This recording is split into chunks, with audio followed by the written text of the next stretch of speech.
A természetben jelenleg zajló változások rövid távon megállíthatatlanok. Káros hatásuk azonban mérsékelhető. Az emberhez méltó élet nélkülözhetetlen természeti feltételeinek fogyatkozása a mostani világrendet alapjaiban rendíti meg.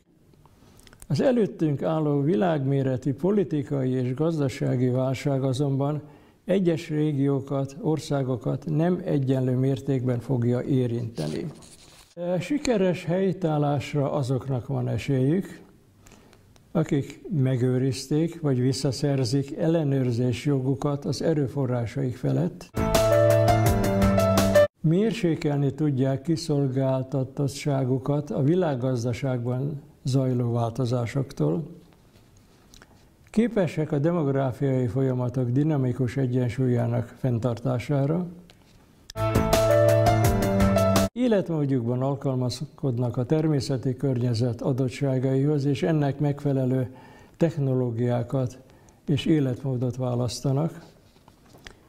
Mindent megtesznek az alapvető természeti szolgáltatások minőségének megőrzése érdekében.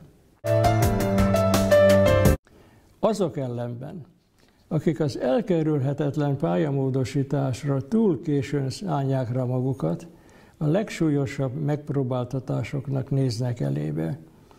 A természeti rendszerek összeomlását világszerte a társadalmi rendszer működésének súlyos rendellenességei jelzik és kísérők, köztük az éhínség, tömeges migráció, társadalmi szolidaritás hanyatlása és az erőszak terjedése.